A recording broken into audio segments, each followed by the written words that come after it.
Mr. Jones owned a cotton plantation and many slaves. One day he was talking to the owner of the plantation next to his, and Mr. Jones was lamenting the fact that times were tough. He was having to work his slaves harder than ever, and was having trouble with some of them being disobedient or trying to run away. The other plantation owner said he knew someone who could help. Day 1.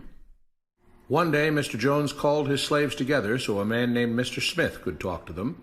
Before beginning, Mr. Smith whispered to Mr. Jones, "Whatever I say, do not contradict me or interfere, and I promise you your slave troubles will end." "My name is Mr. Smith," he said to the slaves, "and this may be the happiest day of your lives. From today forward, you will no longer be slaves, but free men." Mr. Jones was so shocked he started to step forward, but Mr. Smith gestured for him to remain silent. He did, only because the other plantation owner had spoken so highly of Mr. Smith's skills. "You are no longer the property of Mr. Jones," Mr. Smith continued. "You are free. No more would you be forced to labor for the benefit of Mr. Jones. Now you can work for yourselves." Now the slaves were all murmuring and looking at each other. Many were smiling, many were looking puzzled. "In fact, you are now free to leave the plantation whenever you want," Mr. Smith said. "However, since we are surrounded by other plantations, if you leave, some other plantation owner will likely claim you as his own the moment you set foot on his property. So I urge you not to risk your newfound freedom by doing something so foolish. Instead, I suggest that you stay here, no longer as slaves, but as willing participants and part owners of this plantation. Yes, this is now your plantation." Mr. Jones bit his tongue to keep from objecting. "For now, we might as well leave Mr. Jones in charge," said Mr. Smith, "since he is the only one with any experience at running a plantation, which is quite a complicated thing to manage. But he will no longer be your master, but just another worker on the plantation. In fact, he will now be using his organizational and management skills to serve you. Whatever problems you may have had with him before, you are now all equals, and you need each other to make this work. If we all cooperate and work together, we can all reap the benefits together. In honor of this happy occasion, I present you this new symbol of togetherness and cooperation, this flag, which shall be the emblem of the new, free Jones plantation." He held up the new flag, but most of those listening were still too amazed to respond. "And this shall be our motto," Mr. Smith announced. "We work together as free men for our mutual benefit, pledging our allegiance to the Jones plantation, which stands for prosperity, liberty, and justice for all. To celebrate, everyone has the rest of the day off. Enjoy your freedom, do as you please, and be back here tomorrow morning, bright and early, so that we may begin work on this great and noble new endeavor as equal free men." Finally convinced that Mr. Smith was serious, the former slaves applauded and cheered. Day 2. "We all want this plantation to do well," Mr. Smith said at the beginning of the next meeting, "so we can all share in the benefits. We all know that it takes a lot of effort to make a cotton plantation work. Just because you're all free doesn't mean you can stop working. In fact, since you're now working for yourselves, I expect you to work even harder than ever before, but now with pride and joy, knowing that you're working for yourselves. Of course, there still have to be rules. If everyone just does whatever he wants, the plantation won't produce anything. This experiment will fail, and we'll all starve.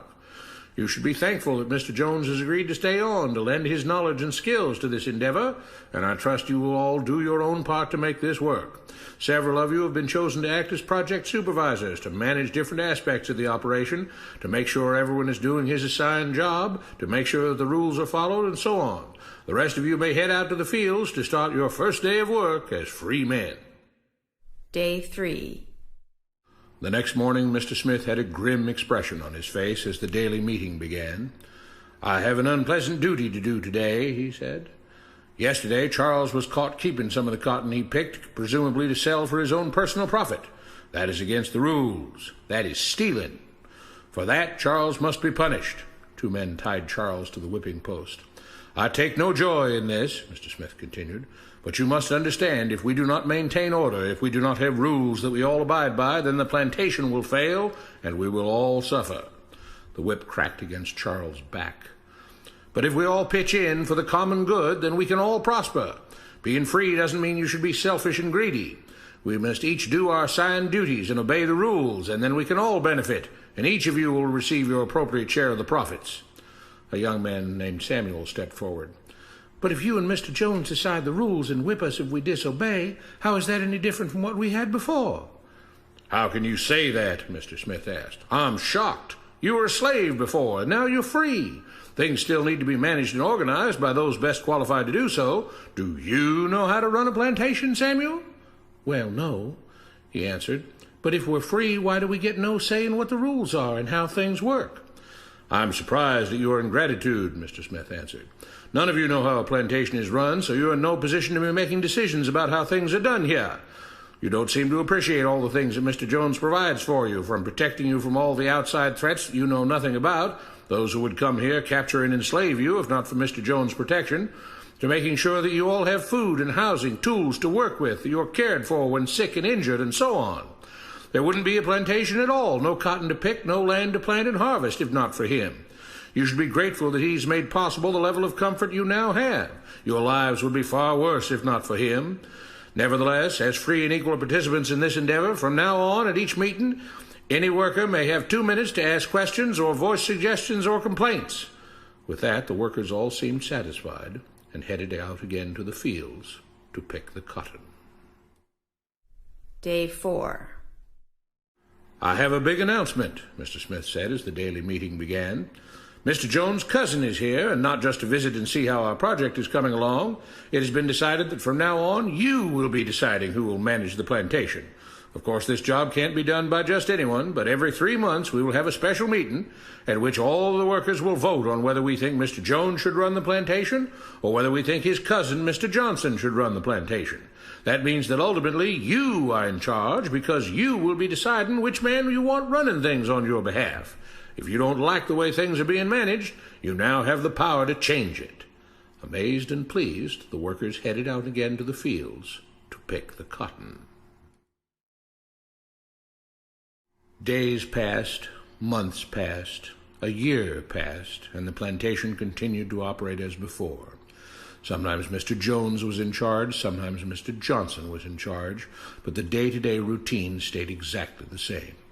The workers worked hard, long hours every day, and still had little to show for it. Every day the meeting would begin with them all reciting the Jones Plantation motto, "We work together as free men for our mutual benefit, pledging our allegiance to the Jones Plantation, which stands for prosperity, liberty, and justice for all."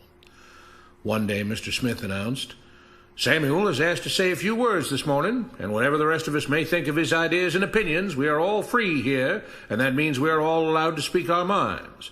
So, Samuel, you have 2 minutes. Begin." Samuel stepped forward, looking scared. "I was excited when all this started," he began, glancing nervously at Mr. Smith and Mr. Jones. "But don't you all see what's happened here? Nothing's changed. We're all still slaves." There were grumbles of disagreement from the crowd. "They tell us what to do and whip us if we don't. They still make all the rules and punish us if we disobey. They let us make suggestions and complain about things, but they never really change anything. They let us choose between Mr. Jones and Mr. Johnson, but what's the difference? The situation stays the same. We do all of the work and they take as much as they want and decide how much they'll let us keep. They live in luxury, made rich by the cotton we pick. We do all the work and have to build our own huts, grow our own food, and take care of ourselves. They leave us just enough that we don't revolt or run away. This is not freedom. We're all still slaves. They've only changed the words they use, but nothing else has changed. They say we're all free and equal, but we're not. They command and we obey. That's not freedom. That's not equality. They say we're free to leave, but all that means is that we're free to be someone else's slave. Why should we work or obey the rules? We didn't agree to this. They made the system. They forced it on us. They control and rob us and call it freedom. They've deceived you into thinking that being able to choose which slave master you'll work for is the same as being free. It's not. Open your eyes. If you keep what you produce, they call it stealing. When they take what you produce, they call it sharing and fair distribution. Can't you see that this is all? Your time is up, Samuel, Mr. Smith announced calmly. At his gesture, 2 supervisors grabbed Samuel by the arms and led him to the whipping post. "I'm sorry, Samuel, but you've broken the rules. There are rules against encouraging others not to work and encouraging others to break the rules. You're only hurting all of us with your discontentment and your complaining and your disobedience."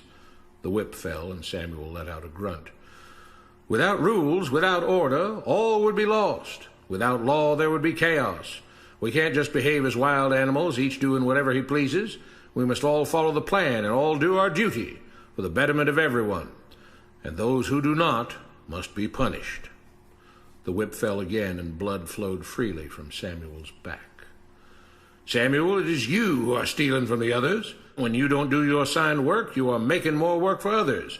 When you disobey the rules, it is you who are endangering the future of everyone else here. You are the thief. You are the criminal. You are the one trying to destroy the arrangement that keeps us all safe and prosperous. At every lash of the whip, the other workers cheered louder and louder, some yelling curses at Samuel. Being spoiled and selfish, you complain about everything, talking as if you're oppressed. But you are the one ruining things. You are the one keeping us from being all we could be. It is your greed and your rebelliousness that is hurting all of us. They all play by the rules, Mr. Smith said, gesturing at the others. What makes you think that you don't have to? You think you're above the law? There were loud yells of agreement as the whip fell again. We must maintain order, Mr. Smith proclaimed, to make this plantation great, to make it so that we can all be happy and prosperous. To have the society we want, there have to be rules. We all have to contribute our fair share to this great endeavor, and we cannot tolerate actions and attitudes that seek to undermine the amazing things that together as free men we have achieved and will continue to achieve. Mr. Jones was smiling as he gave Mr. Smith a pat on the back. The crowd was cheering so loudly that none of them had noticed that Samuel had died. What you have been taught about government and politics is no more accurate or reasonable than what Mr. Smith taught the slaves.